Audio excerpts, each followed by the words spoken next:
Opa! E aí, pessoal, beleza? Bem-vindos a mais um vídeo do canal Errâncias aqui no YouTube, um canal dedicado à literatura, política e psicanálise. Eu sou o Will Franco e nesse vídeo eu queria trazer uma inovação aqui para o nosso canal. Eu fiz um post no Instagram pedindo para as pessoas sugestões, né, de temas que a gente pudesse tratar. Então estou aqui recuperando uma sugestão da Liane Pilon. A Liane, que é uma colega, uma amiga, também uma espectadora aqui do canal, e ela sugeriu que a gente falasse sobre a maneira como o marketing e a lógica do lucro tomaram conta, inclusive, da psicologia. E ela me explicou um pouco melhor ali numa mensagem, num direct, né? O que ela estava querendo dizer com essa sugestão de tema. E aí deu para entender que a psicologia, na verdade, já está pensando na clínica e eu aqui, particularmente, vou pensar na clínica psicanalítica, que é a área para a qual eu tenho alguma condição de contribuir para esse debate, né? Eu acho um tema muito interessante, é claro que é um tema que tem uma conotação moral forte, né? Então acho que eu vou tentar fazer aqui as mediações para não ter um discurso muito recriminatório. Mas é um discurso, é uma problemática que tem chamado a atenção de muita gente, que é como a gente tem uma mudança na maneira como os clínicos interagem com o grande público. E isso é muito evidente, principalmente através da influência crescente que as plataformas sociais, né, Facebook, depois Instagram, TikTok, Twitter, etc., o papel que essas plataformas vêm desempenhando no trabalho de divulgação dos clínicos acerca dos seus ofícios. E o ponto é que isso traz uma espécie de reação em cadeia, porque como é uma pessoa que está em contato com uma espécie de massa anônima de pessoas, aí passa a se implementar uma lógica de gestão da população de clientela. Né? Então o sujeito tenta angariar uma clientela potencial, né? Ele tenta fazer pessoas chegarem para a rede dele, e aí é da rede que ele vai trazer pessoas para dentro da clínica, e aí então ele vai tentando chamar pessoas para a rede e fazer com que essas pessoas queiram fazer tratamento com ele, e aí ele vai gerir essa demanda. E aí a gente encontra uma certa mudança numa lógica que foi uma lógica que perdurou bastante tempo no contexto da clínica, e particularmente da clínica psicanalítica. A pergunta da Liane me fez lembrar, né, de um livro muito interessante que eu li um tempo atrás, que é esse livro aqui. Já me contaram que aparece invertido para quem vê o vídeo, mas enfim, é assim que aparece aqui. Tem esse livro, que é o livro da Lilia Blima-Schreiber, que é uma médica, ela é professora da Faculdade de Medicina da USP. E aí a Lilia tem esse livro que chama O Médico e Suas Interações, a crise dos vínculos de confiança. Esse livro ele é fruto de uma pesquisa da Lilia. A Lilia, ela entrevistou médicos formados em momentos diferentes, sempre na cidade de São Paulo. Então ela pega 3 recortes temporais, não me falha a memória, faz um tempo que eu li esse livro. Então médicos que se formaram nos anos 40, médicos que se formaram nos anos 70, eu acho, e médicos formados nos anos 90, pesquisa tipo dos anos 2000. E aí ela analisa as mudanças na maneira como esses médicos implementaram as suas carreiras e os seus modos de trabalho no contexto da clínica. E aí ela percebe uma mudança na inscrição mesmo, né, do médico no contexto da sua rede de sociabilidade dentro da qual ele exerce o seu ofício. Então, se a gente tem nos anos 50, né, os médicos formados ali nos anos 40, aquele médico que ele aluga uma casa num bairro residencial, ele divulga o seu serviço num jornal, e aí ele estabelece os horários, e aí ele tem uma pessoa, né, alguém fazendo secretariado ali, organizando a fila, agendando os horários, e aí ele vai criando uma freguesia, e aí ele atende essa freguesia, inclusive a domicílio, e aí ele vai tentando achar uma maneira de fazer as pessoas passarem no médico, porque era muito forte uma cultura em São Paulo, né? De as pessoas fazerem tratamentos um pouco orientados por farmacêuticos, eventualmente por pessoas de inspiração religiosa qualquer, né? Curandeiros, benzedeiros, padres, etc. E aí tinha uma tentativa, né, de conquistar a confiança das pessoas para a medicina, que aqui eu estou tomando porque é uma representação da clínica, né? E aí corta para umas 3 ou 4 gerações depois, E o que ela percebe da parte dos médicos recém-formados ali nos anos 90 é a inserção numa espécie de grande empresa, né? Então você tem uma organização, um fluxo, que é quase um fluxo industrial.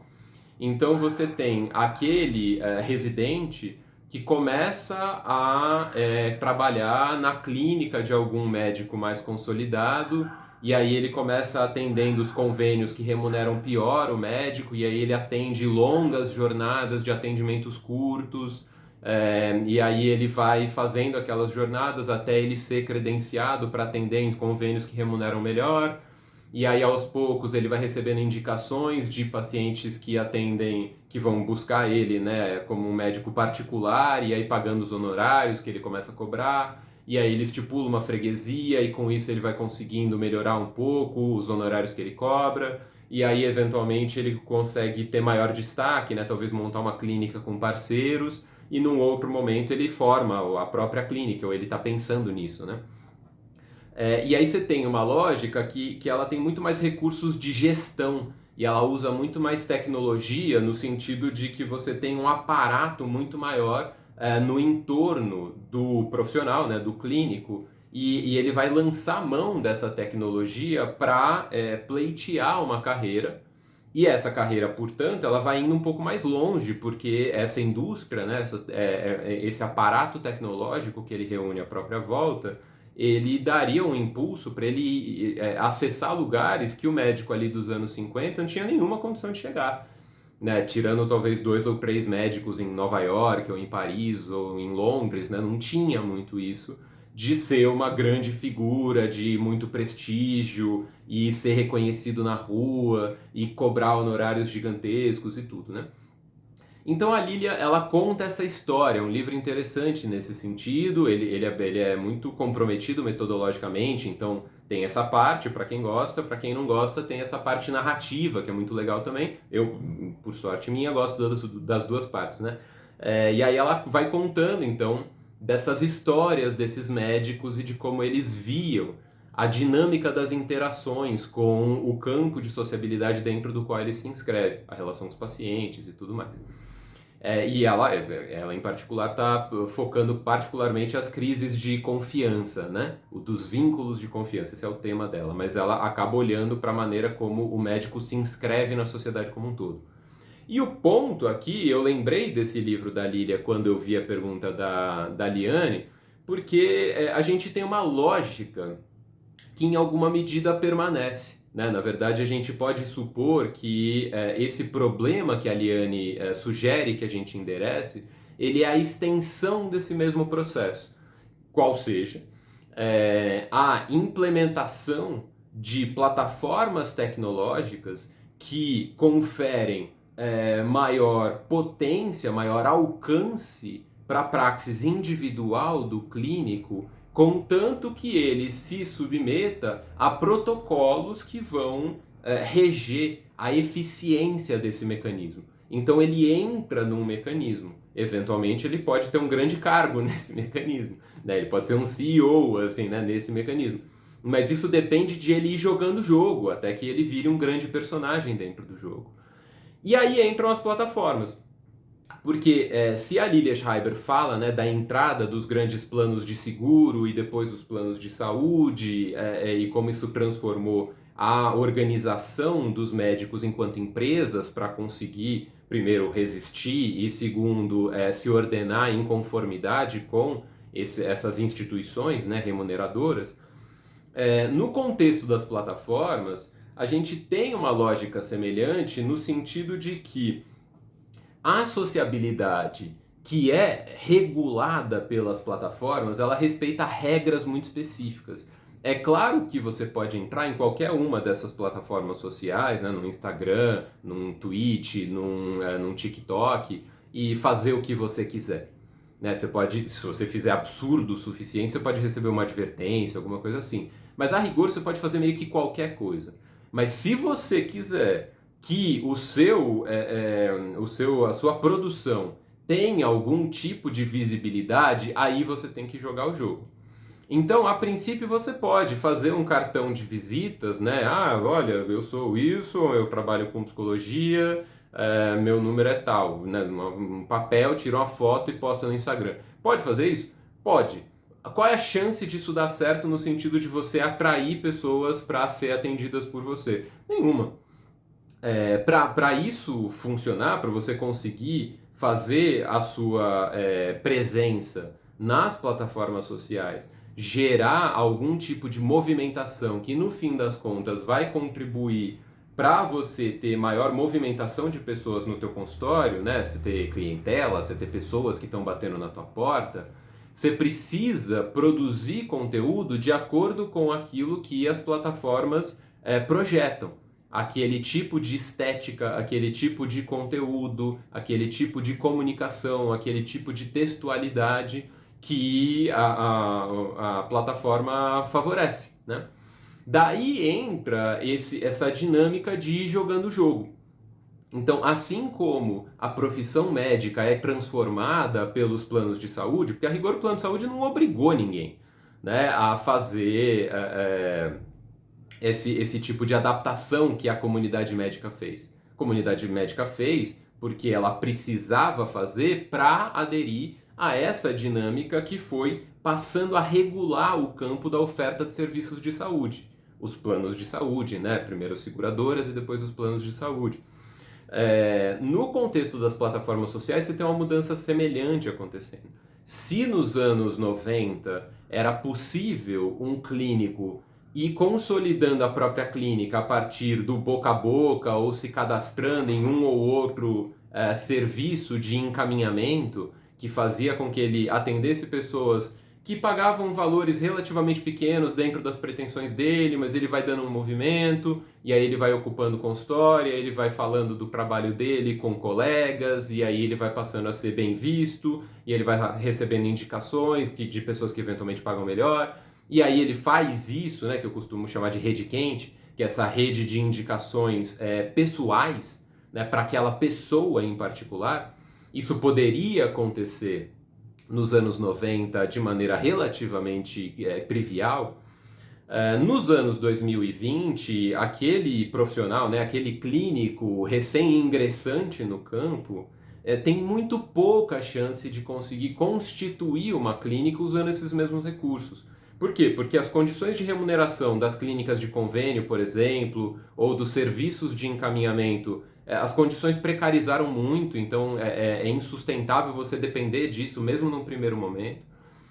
E você tem o boca a boca se manifestando basicamente através das plataformas sociais. Então, essa conversa de boca a boca que a gente diz, ela perdeu muito espaço por conta do papel que as plataformas passaram a ter na regulação dos modos de sociabilidade que vão, de alguma maneira, direcionar as pessoas para os serviços de saúde que elas vão consumir. Os médicos que elas vão consumir, muitas vezes elas encontraram no Instagram, elas seguem pelo conteúdo que a pessoa produz. Ou alguém ouviu falar dela por conta de uma live que ela fez, ou de um curso que ela deu, que foi divulgado, ou que foi online, sei lá, qualquer coisa do gênero. E aí isso vai levando a um estado de coisas em que aquele clínico que tem essa necessidade, né, de consolidar o seu lugar em meio às redes de encaminhamento, ele precisa se inserir, ou ele se vê constrangido a se inserir na dinâmica de produção de conteúdos que é regulada pelas plataformas. E aí o cara se vê constrangido a trabalhar como um produtor de conteúdo para as plataformas. Por quê? Porque as redes de encaminhamento foram transplantadas, em sua imensa maioria, para as plataformas como mediadoras, facilitadoras ou divulgadoras, normalmente as três coisas. Então, esse tipo de dinâmica vai inscrever, por efeito, as redes de sociabilidade dentro das dinâmicas prevalentes nas plataformas.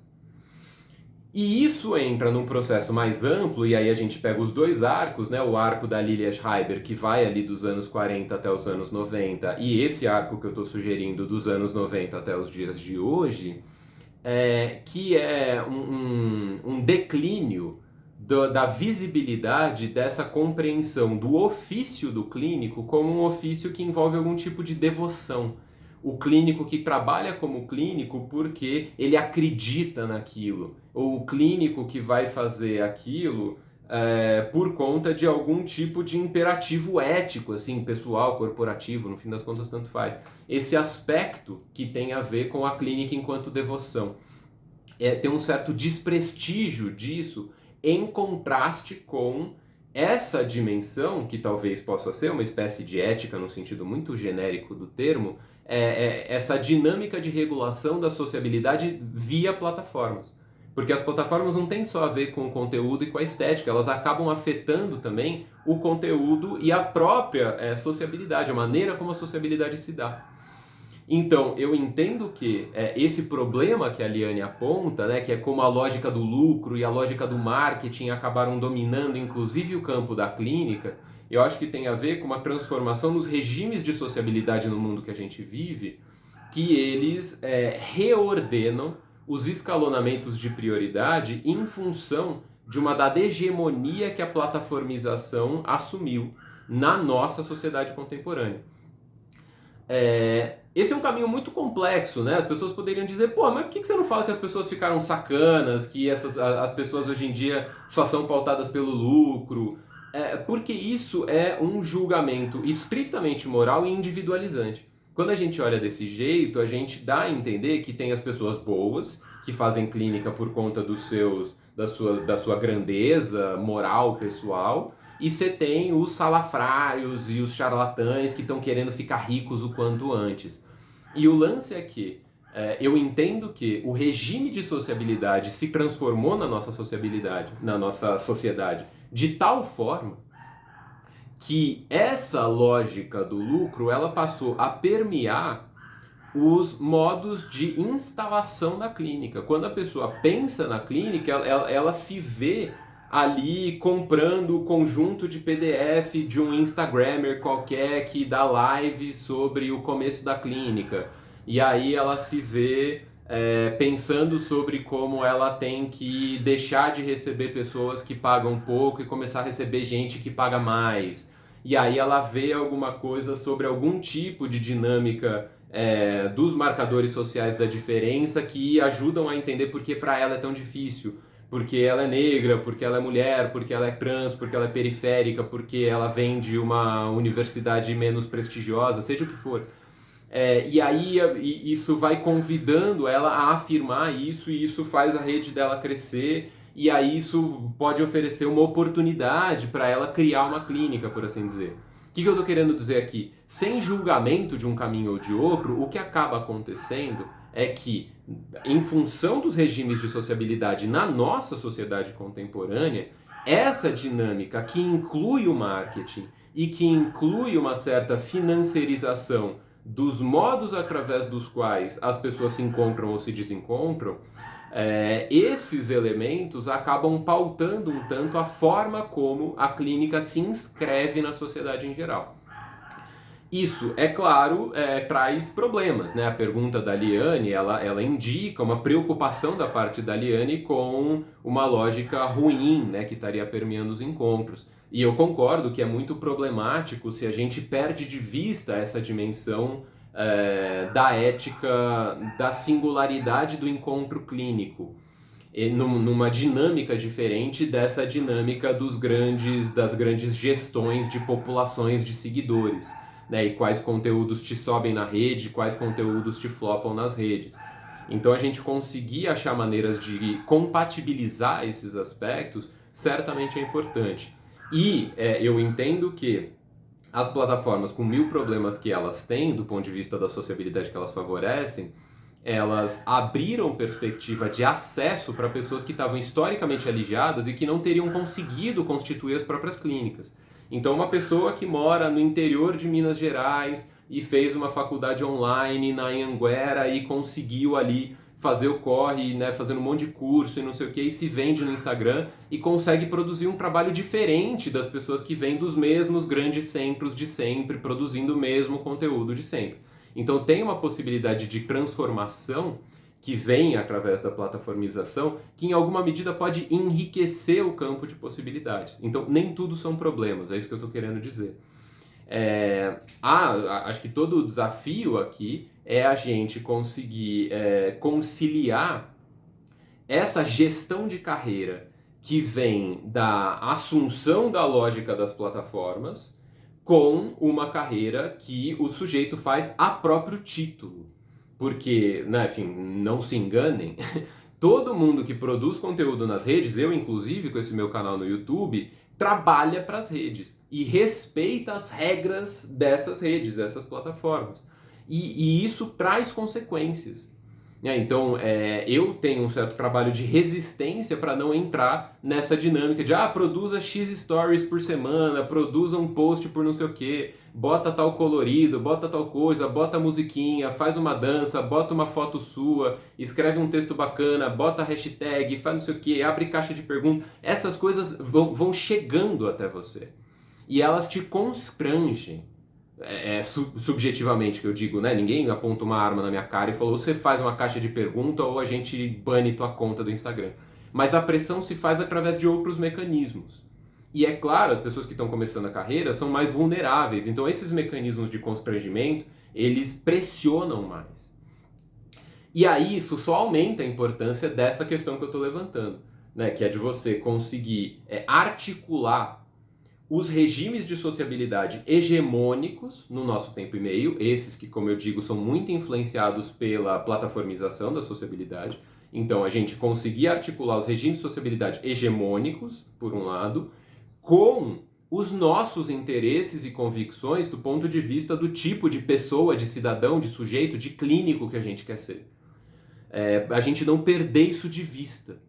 Né? Então, para que você consiga não ser levado pela maré da maneira como os seus determinantes sociais, seus marcadores sociais, a maneira como você é reconhecido, a maneira como você circula, que essas coisas não tomem conta daquilo que você pode fazer de si mesmo. Isso eu acho que faz diferença em relação a esse problema que a Liane bem levanta. E espero que isso ajude um pouco aqueles que estão assistindo esse canal e que, como eu, são clínicos e estão sempre tentando começar ou sempre tentando renovar, né, a maneira como fazem as coisas que fazem. Então é isso. Agradeço todo mundo que participou, porque eu abri uma caixinha de perguntas, vejam vocês. Então agradeço todo mundo que sugeriu temas, espero tratar de outros temas sugeridos por vocês em breve. Agradeço a Liane que sugeriu esse tema, aos que estiveram assistindo aqui, espero que vocês tenham gostado, obrigado pela paciência, qualquer comentário, dúvida, crítica, sugestão, fica à vontade, escreve aqui nos comentários ou me procura, me manda um direct, sei lá, a gente troca uma ideia, tá bom? É isso, gente, até a próxima, um abraço.